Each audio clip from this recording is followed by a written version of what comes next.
This week's episode of Still Untitled is made possible with support from Microsoft Surface, introducing the new Microsoft Surface Laptop 3.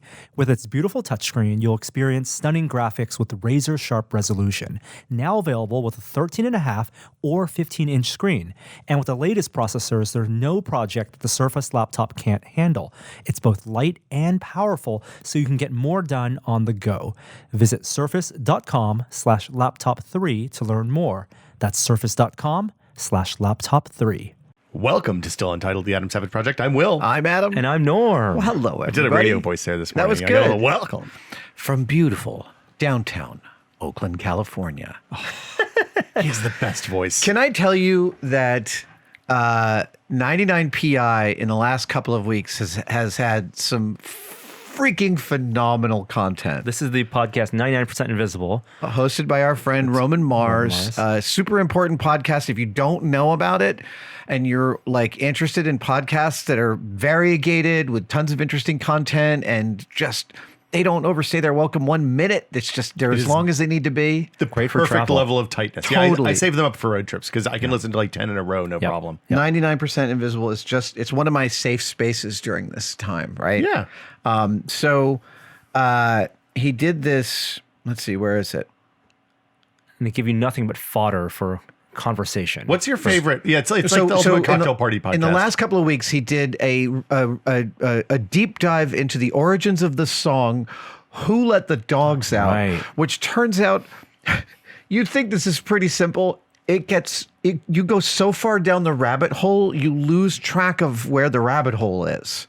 Like this song goes back four plus decades, and they have recordings. Really? The Baja Boys Who Let the Dogs Out from 1998? It goes so far beyond It's them. a cover. What? They have recording. I don't even want to spoil it for you. It's basically just repeatedly throughout the podcast, Roman says, "So I guess that's it," and is told, "No, actually, there's a precursor." Wow, it's like peeling an onion. Oh, no, it's so amazing. And then they did this beautiful deep dive into the urban social dynamics of shade. Oh. Right. This is a kind of an 99 Like PI designing subject. cities for shade? Also, the class implications of what neighborhoods have tree-lined streets and what neighborhoods don't.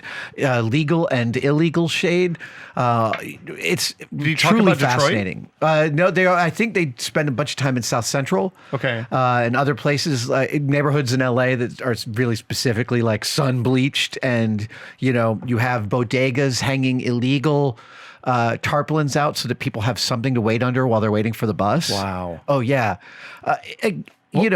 The best content is one where you're just like, I never even knew that landscape existed, and then someone shows you all the facets of the landscape. Well, so like the early episodes, a lot of them were about San Francisco. Like the San Francisco Stairs one is like the epitome of an early 99 PI episode. The brick circle cisterns. I love that one because it's like I've seen these brick circles on the ground in San Francisco for the 20 years I've lived here. Quatrefoils. No idea what they were. The Meridian Buddha in Oakland. Yeah. I don't remember that one. This He's is a neutral. guy. He's still neutral. This is Still a guy neutral? he had a meridian in front of his house, episode. and people just dumped trash there because it was like blocked. It basically was like a perfect trash dump, and he wanted to stop people from doing it, so he bought a Buddha. He went to an Ace Hardware and garden bought store. a generic Buddha, and it was just to put it literally is something people would put in their backyards or front lawns. Right. And he chose the Buddha Concrete lawn art. because the Buddha is neutral.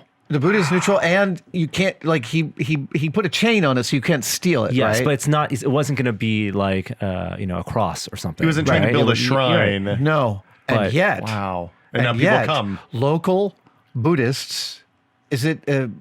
What's the community? There's a local It's community. Vietnamese community. Vietnamese community started augmenting his Buddha, and now it's actually like you can find it on Google Maps and you can go visit this because it's a whole thing. It's There's a the field shed of dreams of beside Buddha. it. It's exactly that. Yeah. If you build it.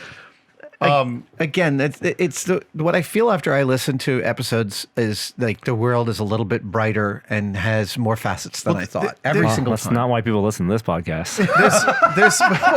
But I mean, there's like, if I think about my favorite, like one of my favorite episodes is the Citigroup Center one, which is like it's a heroic story of architects, of an architecture student who basically averts an enormous disaster in downtown Manhattan. Oh wow! You know, the Citigroup Center is the building in Manhattan that's like built on it's cantilevered. It's cantilevered down to the single corner. It's over there on 3rd Avenue or something like that. Yeah, something like that. Yeah. And there's like basically there's a cathedral, and they sold Yeah. the airspace above, but they had to leave the cathedral and couldn't be touched by the building. So Right, they built this building, and yeah. then it had a flaw. And some architecture student was doing her dissertation or her senior project. And was yeah. Hey, yeah, I'm sure you know about this. Sent a letter to the architect of the building. Hey, I'm sure you know about this. But anyway, you should listen to the episode. It's fantastic. I will totally go find that. Anyway, so I listened to a bunch of 99 PI. What were we talking about? Well, You went to Chicago. Right. Presumably, yeah. You Twice. listened while traveling, and you were. This has been a slam bang 5 days, Yeah. because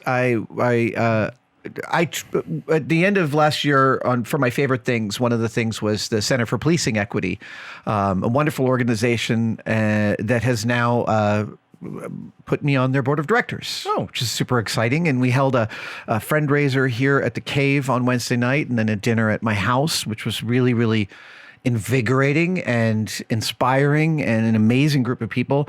And then I got on a plane in the middle of the night and flew to Sundance, Utah to do a corporate appearance. Wow. And then that very day, I didn't even have a hotel room in Utah. I got on another plane and flew to Chicago for 3 days of C2E2. How are you feeling? You got a fever? You coughing? No, anything? I'm totally you, good. You got And sweats? then yesterday morning, I got on a plane, flew to Denver. See, now I have Thing 1 lives in Denver, Thing 2 lives in Chicago. So I had dinner with Thing 2 on Sunday night and Thing 1 last night. And then awesome. literally this morning you flew in. This back to morning San I got up Francisco. at your 2 a.m., flew home. Oh my God, Boy, it's your arm's exhausting. tired. I'm fine. I get my sleep on the plane. I got 6 hours before I got on the plane. I got another 2 hours on the plane. So I'm pretty good, except for, and I know I did a lot of Twitter complaining about people in airports this weekend. What's the deal? You didn't hear this, but a guy came up to me as I'm you did see it. Okay. Yeah. Thanks, Jamie. No, describe So what's the story. the story? Yeah, this is a good story. You So said on Twitter. I'm but- struggling getting. What I didn't say on Twitter was that the thing I was struggling with was my Captain America shield, because it's hard to get out of the overhead bin. That went on.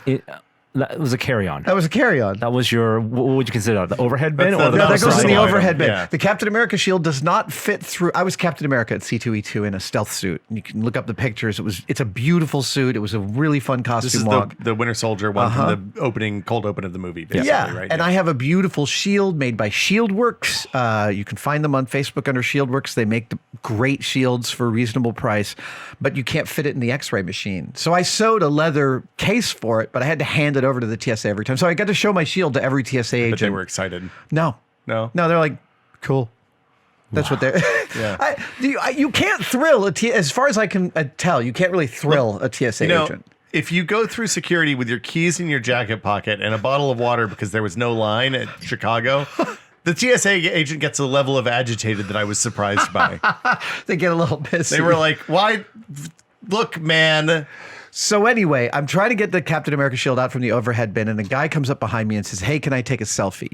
And what he doesn't know that I know is that taking a selfie as you're exiting a plane is a very fraught enterprise. Yeah. You're either blocking the aisle or you're blocking the jetway, or you don't block the jetway because you do it really fast, but then someone else sees you. And I've had difficulties of like people lining up, and then I'm having to corral fans out to the outside of the jetway, so I'm not inhibiting the plane's deboarding, and that just feels like a lot of work. And so what I said to him was, happy to take a selfie. It's a little complicated. And I'm barely done speaking when he says, "I'm not your biggest fan, but I like your work." And then I turn around and he's already got the camera up, and I say the first thing on my mind, which is, that's a weird thing to say. Because I don't know why I should hold back at that moment. So I just said that. That was a weird thing to say. Yeah, what's the upside? And then he went on his way. But it also, was- there's a that was weird bazillion thing to people hear. behind you trying to get off the plane. Yes. Just Like- 7 or 8 people behind me. Let's can we go over a few places that it's not okay to ask for a selfie? Because I think this is like number 3 on the list, probably. I don't want to go into that today because I Okay. did a bunch of complaining this weekend. I don't want fans to think that I'm not interested. I'm always happy to take selfies. Really, really, really. I'm gracious about it, and I'm not going to give you crap for it. And if you're debating whether or not to ask, I'm going to tell you, go ahead and ask. But just be situationally aware. That's all. Situationally aware. Yeah. Don't ask in the men's room. Don't ask when you're deboarding a plane. In the Baggage claim. At some Totally point in fair. the last couple of weeks, I was peeing in a men's urinal, an upright wall urinal, Yes. when I heard a camera sound. Now I turned around and someone was leaving the bathroom with staring at their phone. So I don't know. They were standing in. As soon as I turned, they were standing in front of a mirror looking at their phone. They could have snapped a mirror photo of me. I don't know if they saw anything. I'm just going to explain that it was really cold. Hi-yo. Hey, C2E2 Yeah. was so much fun. This is the Chicago. Yeah, they're a really big one. This is Yeah. the big Chicago. What does C2E2 stand for? Is it 2 C's and 2 E's? Or is That's it? a really good question, and it's not one I've looked up. I'm a terrible person. Wow. I always wondered. I was Actually, I hoping we'd don't have an know expert either. here. Yeah, I will know in the next 5 minutes. Chicago is one of my favorite cities. It has some of my favorite people in the world in that city. In addition to my son, some very good friends there who live there, and also it's the home of the amazing Peter Sagal. And the con itself, this is the first Midwest con that I've been to, and I found the fans to be exceedingly polite and really, really gracious and lovely. And in general, my fandom is always that way.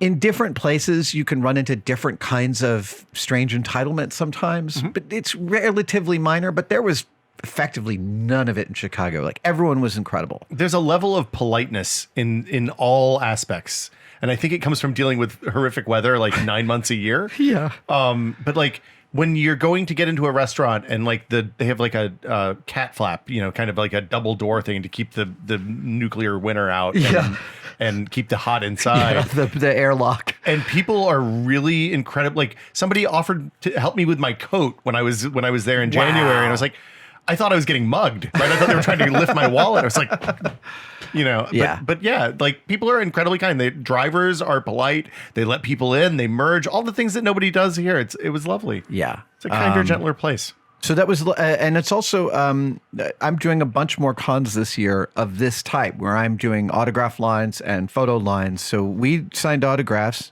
By me, I mean I signed autographs and took pictures with over 700 fans this weekend. I saw some pictures you posted on Twitter, and the costumes look great. There are a lot of Mandalorian. Tons of Mandalorian. And Saw a lot also, of the Childs as well. I got some Baby Yoda gifts. Cool. One of the things that I loved the minute I saw the Mandalorian and the minute you went underground and saw that the armor was something that was unique to each Mandalorian, I thought, what a genius thing for Favreau to do, because he's basically giving the fans this love letter permission to go ahead and make your own Mandalorian because they're all unique. I mean, they've been doing it for years. Like, we've seen pink Mandalorians. We've seen like fans have been doing that, but this was like but now it's canon, and that's so yeah. good. So there was a few really great home built, home designed Mandalorian This is costumes. the way. That's awesome. Yeah.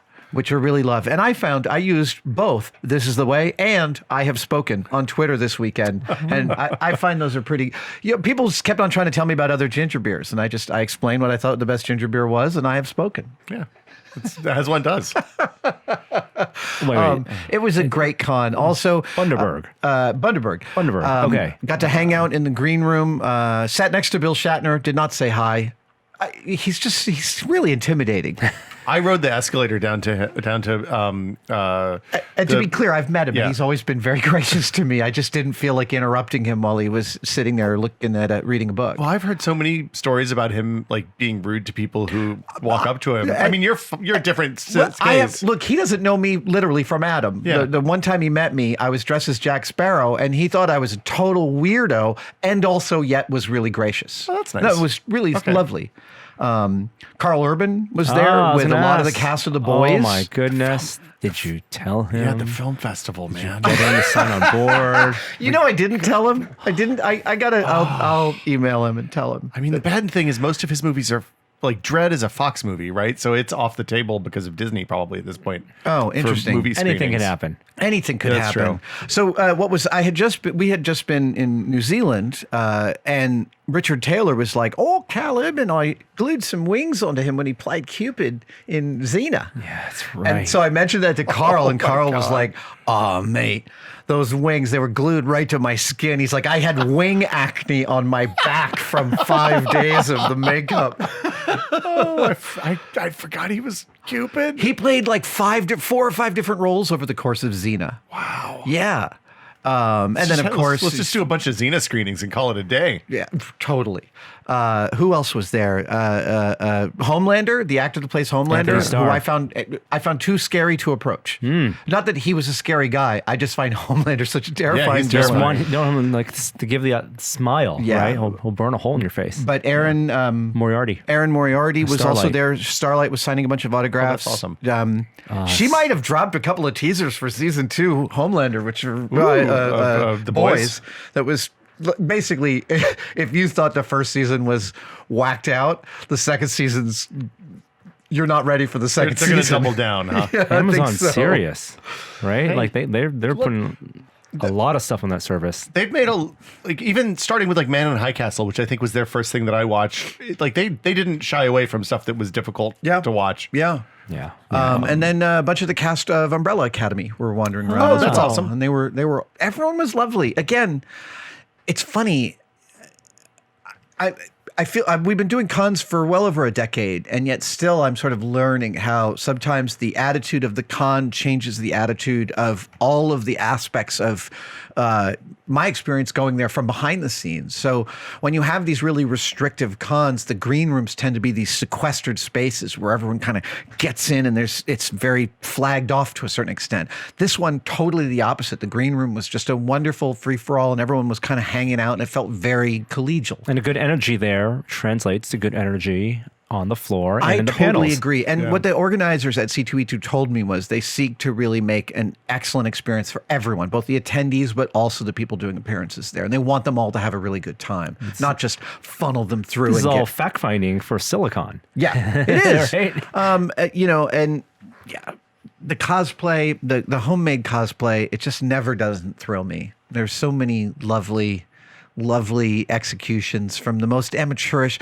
which frankly I find the most inspiring because it takes so much courage to take something that you're not sure it's done out there. Well, and it's still like we've said this a bazillion times, but like the thing that always strikes me is how good the cosplay looks compared to the actual props in a lot of cases. Yeah, totally. Like the props are not the props and the costumes. The real costumes are not designed to be looked at up close or be worn all day and to be eaten in and gone to the bathroom in and all that. And the cosplay is, and it's such a harder thing. Well, and the other thing that's happening at cons I see more is more companies servicing the cosplay community at a higher end. There's always been some really inexpensive vinyl costumes out of China, and those are getting better. The X-Cos are certainly improving incrementally. But Ultra Saber had a huge booth at C2E2, and it was a complete madhouse the whole weekend. And half the people who came up in line were holding an Ultra Saber or some custom model. I think that's really great. Everyone gets to have a beautiful lightsaber that feels great in their hand for for a reasonable price. That's fabulous. There's an cool. economy of scale happening to cosplay that feels exciting. It's like what happened with audio and video stuff 10 years ago. And Here's hoping. Like you can get printed spandex now, which is Right. Like where that was impossible. Yeah. Yeah. Anyway, it's really cool. I also steadfastly, I got up before every autograph session and said, "Don't take it personally, but I'm not touching any one of you." I did elbow bumps for everybody and washed and disinfected my hands literally every 15 minutes all weekend long. Were there people in masks walking around? In the airports, yes. At the con, not that I saw. Yeah, it's gonna be a strange thing to see as the year goes along how that changes for cons. If you're listening to this podcast, you should get your health information somewhere else. But just to be clear, you don't need the mask unless you're sick. Like if you're feeling symptoms, you should wear the mask, but otherwise it's not going to protect you. Not touching your face and washing your hands is much more effective, is what the WHO says. Yeah. And if you really because not touching your face is so hard, What's better than Try my it. face? What thing do I? There's only like 2 things I like touching more than my face.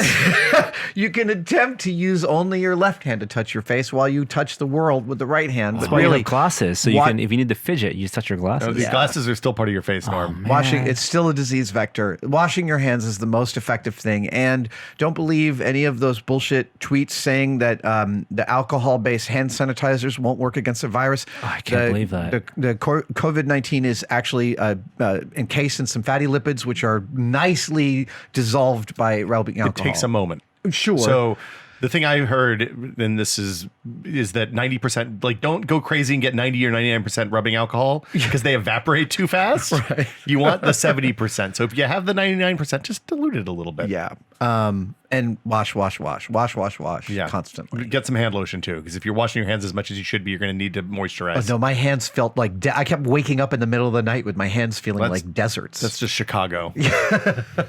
And Denver. Yeah. And Denver's even. Yeah. But you got back. I ate at a restaurant in Denver last night called oh my god. Mile High Bar and Grill. Wait. What was it called? Hang on, just a sec. I know you're gonna. Denver I know you're John's. excited about watching me surf my phone. This is the best kind of podcast. Can you cut this part out? Yes, depending on how long it takes for you to find the name of the restaurant. I've never been to Denver. Really? Oh, You've never really? been to Denver? Yeah. Oh, I've only been once. It was a long time ago. What would you recommend doing in Denver? I don't know. I went to Boulder. It was nice there. Granby was really pretty. Before we continue on with the show, I want to let you know that support for Still Untitled comes this week from Microsoft Surface, introducing the new Microsoft Surface Laptop 3. With its beautiful touchscreen, you'll experience stunning graphics with razor-sharp resolution. Now available with a 13.5 or 15-inch screen.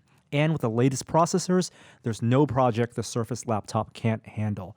It's both light and powerful, so you can get more done on the go. Visit surface.com/laptop3 to learn more. That's surface.com/laptop3. Now back to the show. A Japanese restaurant called Uchi. Oh, okay. Really, really stunning, delicious. We did the omakase menu at the bar, and it was stunning. The best dish I had was Omakase is where the chef just keeps bringing you food and you don't get to choose. exactly. I don't like uni. That's the only thing. Sometimes you got to just suck it up and eat the uni, Adam. No, I don't. Is it They say, do you texture? have any restrictions? I have no dietary restrictions. I just don't like uni, and they don't serve it. The best dish I had was a pairing of a piece of king crab that was like a love letter to butter, and then a bit of day scallop on nigiri. Both were nigiri. Oh, Such an amazing pairing. Really subtle. Really good scallops. Yeah. On sushi, scallops are just mwah. So yeah, now we're back. Yeah. And Welcome back back. just in time to vote. Did you vote today? You did. I got my sticker. voted. Did you vote? You I voted. filled out my ballot and it is in an envelope, and my wife is going to take it to the voting center for us later today. I signed it and said she is authorized to deliver it for me. All right. It's Nice. provisional ballot.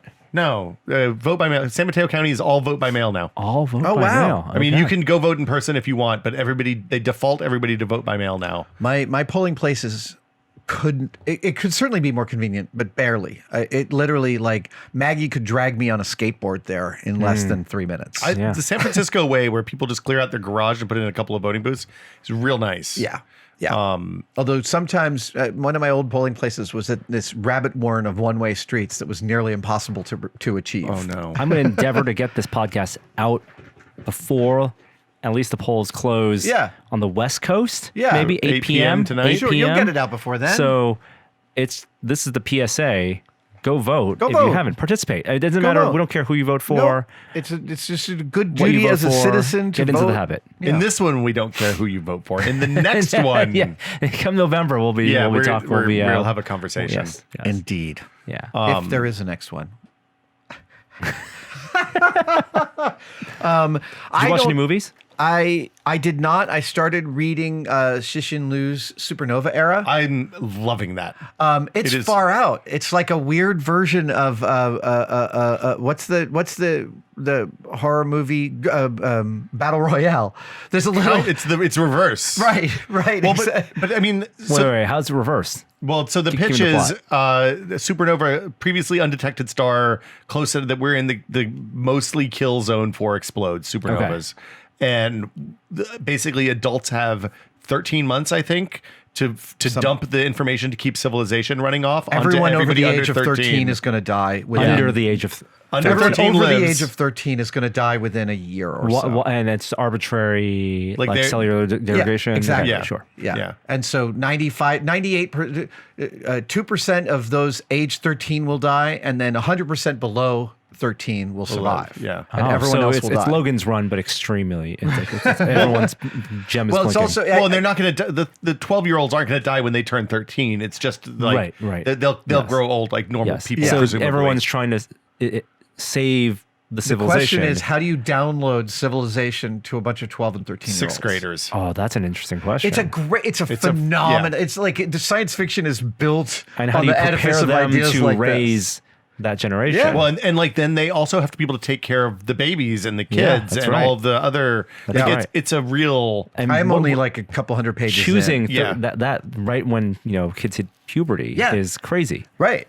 It's I mean, it's a fabulous idea. It's when they're both the most selfish and least equipped to make good long-term decisions. I was telling my wife, she's like, "What's the book about?" And I was like, "Well, there's a supernova and it kills everyone over the age of 13, and then civilization has to download to the youth." And she goes, "That's a really convenient setup."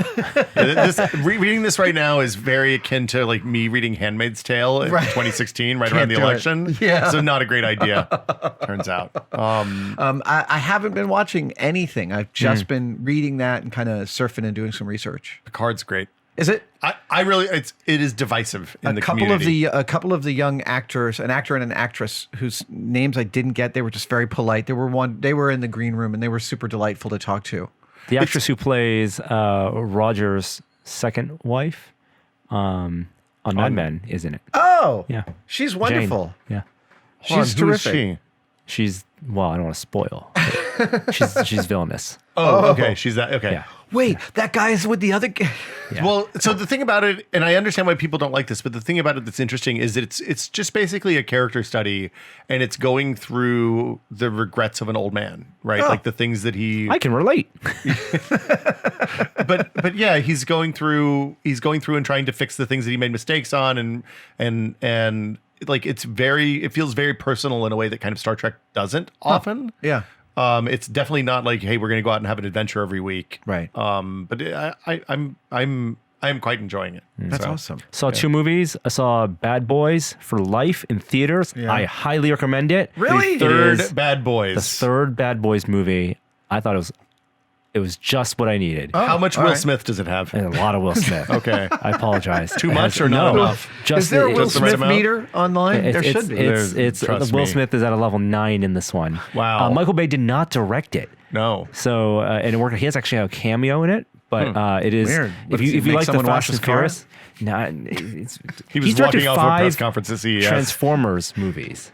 Yeah, he's been busy. Yeah, How that's many- crazy. He's He directed he's 5. directed Yeah, 5. no, Think I know. that's One good mind-blowing. one, 4 sequels, and then somebody made Bumblebee, which was okay. Yeah, There's Travis Bumblebee Knight. was okay? I like Travis Bumblebee a lot. good. It was very sweet. Yeah, Travis Knight, and I think Travis Knight is being tapped to direct the Uncharted movie, the video game movie. Anyway, I recommend that. It's in theaters. And the other movie, you see Birds of Prey? Ford v Ferrari. Oh, Oh, how was that? I great. really enjoyed it. It's really long. It's like almost 2.5 hours. Wow. it likes itself a Christian lot. Bale's never not amazing. Yeah, and it's one of those that because it's based on a true story. If you know the true story, it has less of an impact. It's one of those that once you watch it, and you're like, oh, these beats are dropping. It's very formula. Yeah. You know, Yeah, there's gonna be yeah. a high point. You know, there's gonna be a low point. You know, there's gonna be maybe tragedy toward the end. But then when you connect the dots, and it's like, oh man, this was these were real people. Then you feel that extra weight of it because it's one of nice. those like amazing stories that happen in the world. Yeah.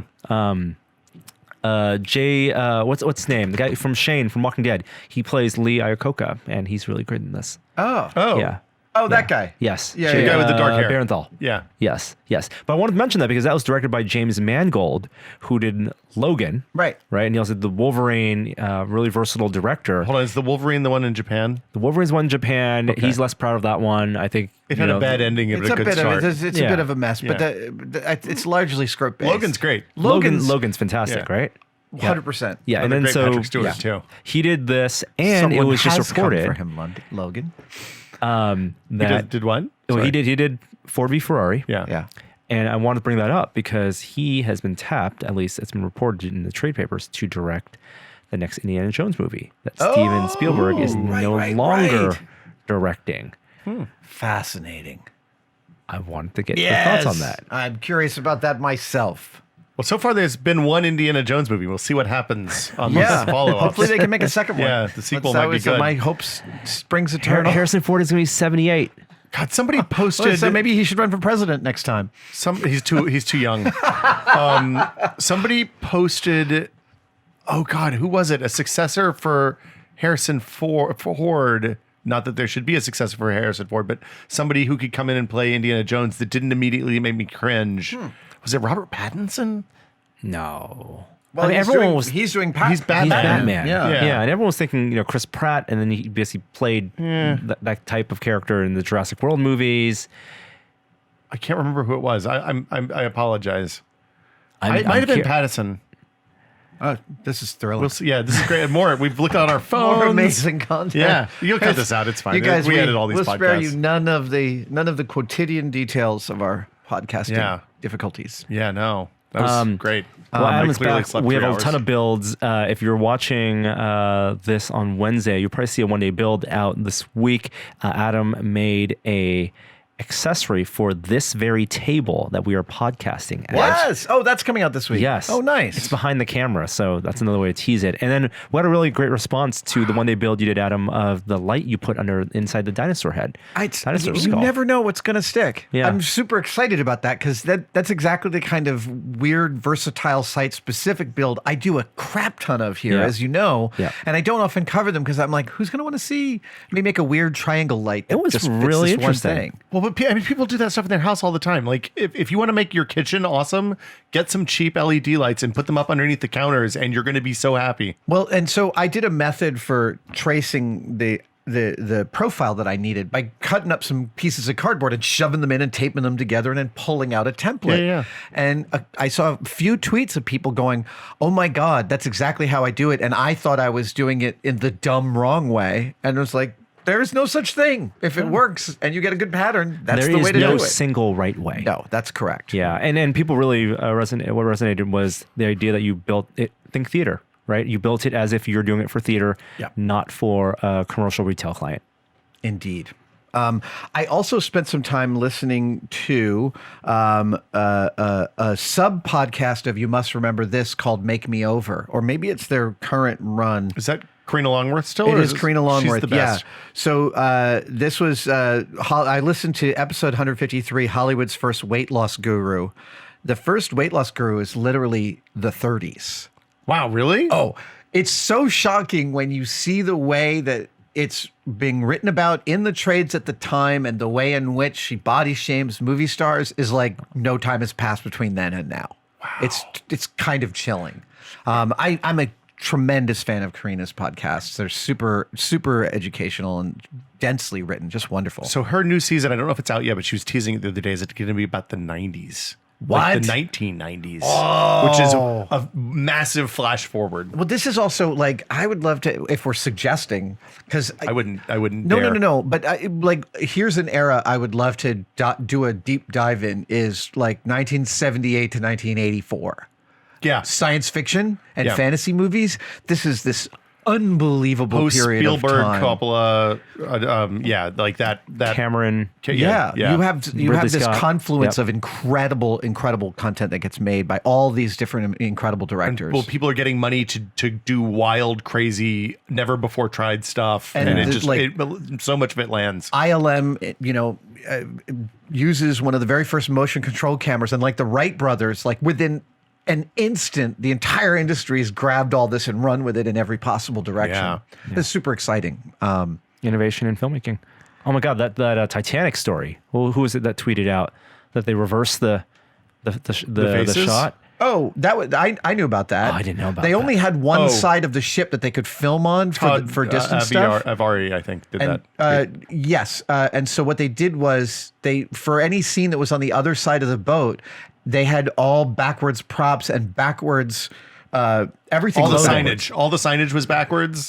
They did the same thing in The Social Network because their Harvard quad was they were using a different college whose quad was effectively a mirror image of Harvard's. So they literally made Harvard shirts for the actors that were reversed. backwards. Oh my so they God. flipped everything in post. What a good prop. cool. Right? What a good what No, a I good know. costume. I know. Holy That would be like the cow. total weird deep cut of like, why are you wearing And the it? actors get to see themselves as they see themselves in the mirror, which works out for vanity. Does David Bowie have to? Would he have to have changed his contact Yeah. lenses for the heterochromy? Yeah. My brain isn't working You for the nailed it. words now. 10 out of 10. I guess that'll do it for us this week. Yeah, we're getting back into the groove of Oh, a things. little Yeah. rough around the edges, Look, but welcome back. I'm glad you all voted. Yeah. Thanks for voting. Thanks for voting. Thanks for being a I good hope citizen. Tuesday was super. Apparently it is. Yeah. That's the name. Yeah.